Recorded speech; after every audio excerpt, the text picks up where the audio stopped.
Hello, hello, dishing out flavor. This is Jonquil, and today I'm going to be talking to you about some wonderful keto-friendly flours from this company called Mountain.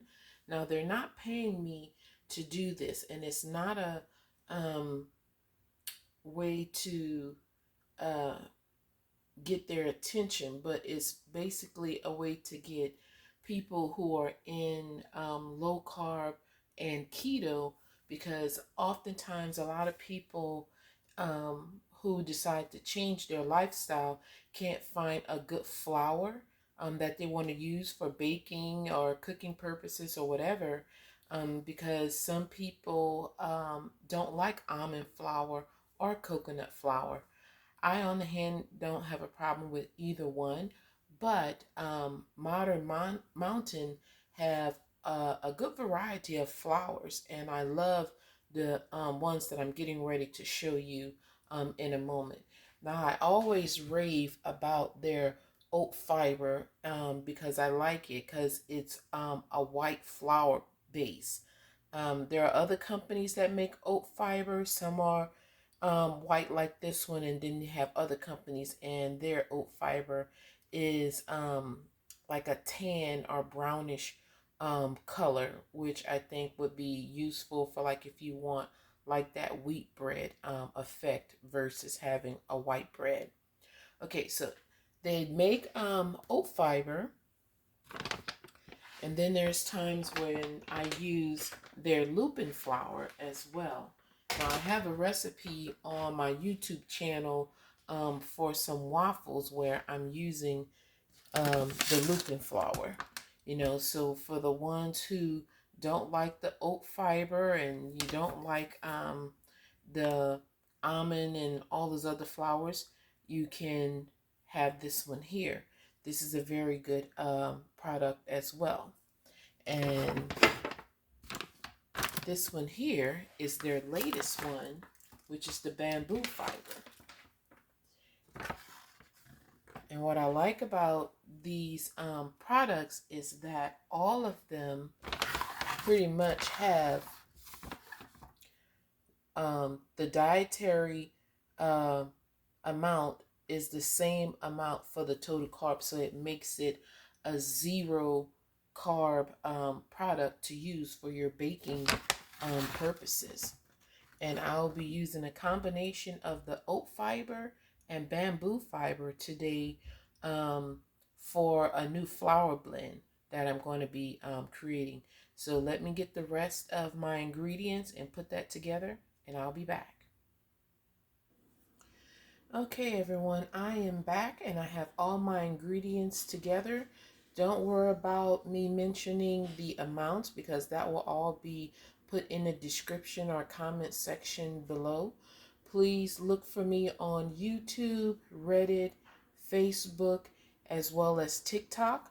On Reddit, it's Dishing Out Flavor Low Carb, and then or you can find it at it'll say u/do flavor /low carb. You can find me on Reddit that way. As far as Facebook and YouTube, it's just Dishing Out Flavor. So you guys look for me on those platforms, and it's also just Dishing Out Flavor on TikTok as well. So let me get started.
Okay, for my next ingredient, I'll be adding the Measure for Measure flour by King Arthur.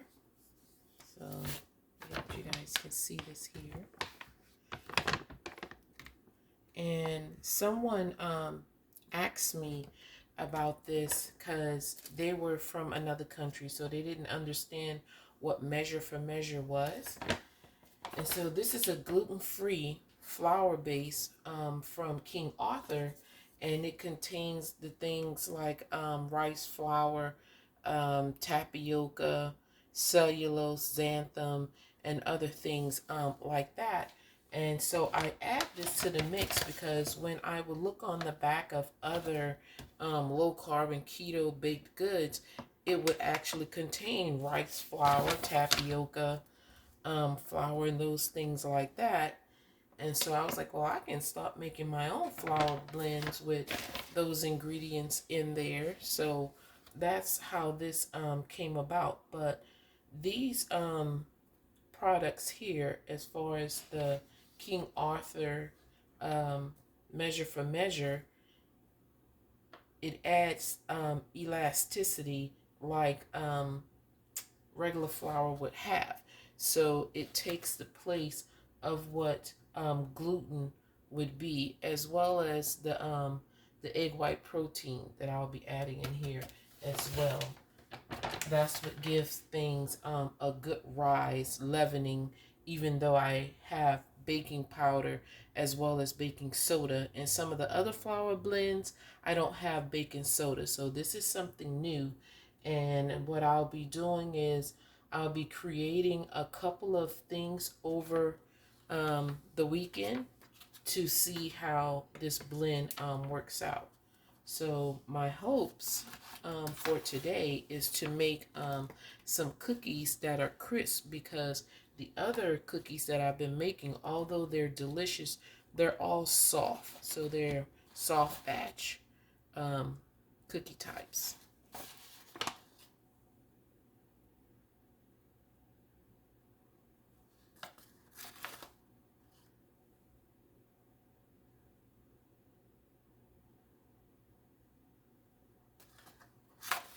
Just a little bit more.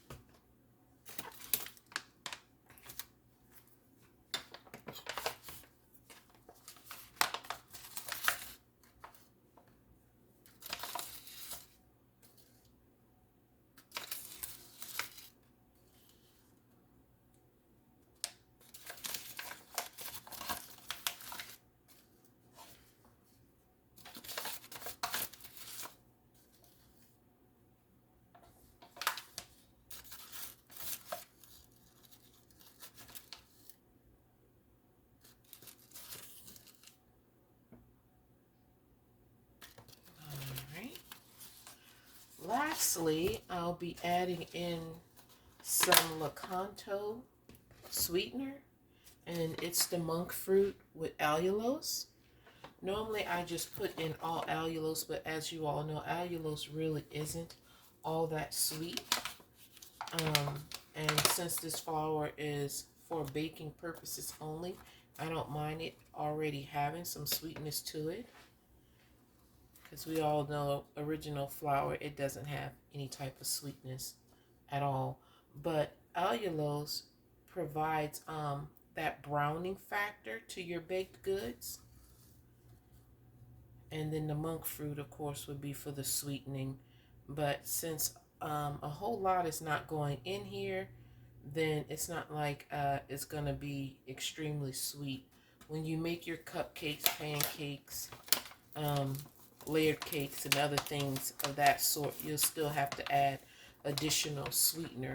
But I'm so glad Lakanto came out with this blend, because I've been trying to get away from erythritol, because like I've mentioned before, a few years back I suffered a stroke, and so I now have a heart monitor and a looping device that's pretty much a camera inside of my chest that monitors my heart. And so erythritol, um, I wasn't aware just how much of it I was using when I first started my low carb lifestyle, and palpitations started, but I wasn't really aware of why the palpitations were happening. And I have high blood pressure as well. And basically, I have AFib.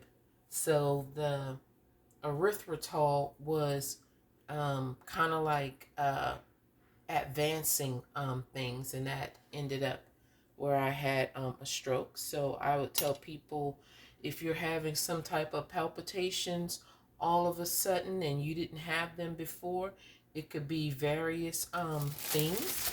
So just be aware of that. Monitor your erythritol intake, because it affects people differently. Some people it doesn't affect at all. Other people who have heart conditions, it may affect you as it did myself. But then the thing of it is, I didn't even know I had an underlying heart condition. I didn't know I had AFib. And actually, it turns out that my mother had it as well.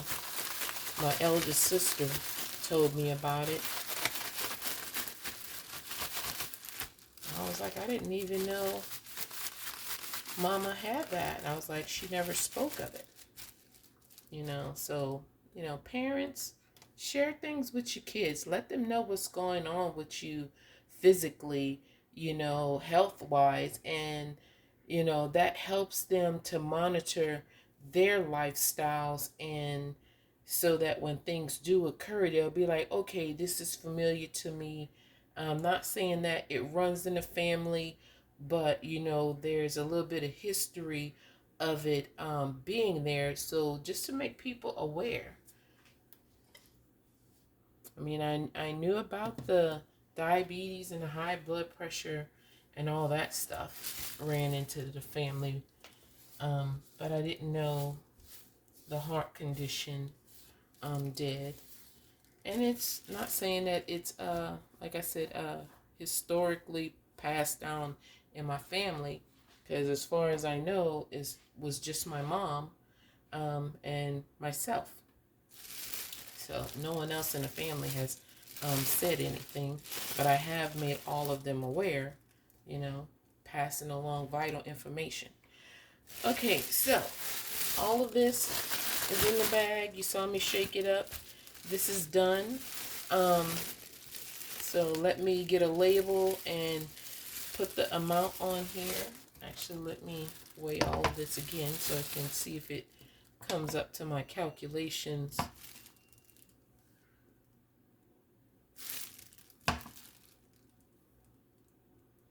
Yeah, that's pretty much what I calculated. Okay, I'll be back.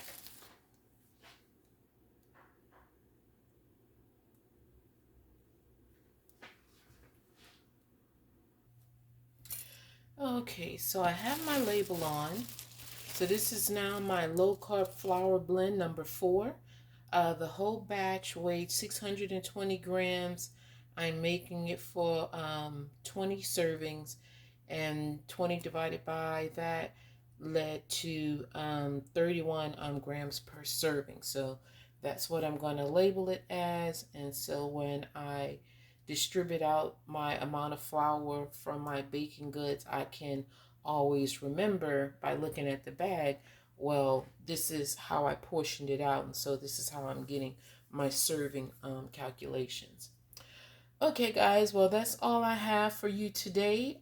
Making low-carb flour blend number 4. I'm getting ready to test it by baking something, so I'll see you in the next video. Thank you, and God bless.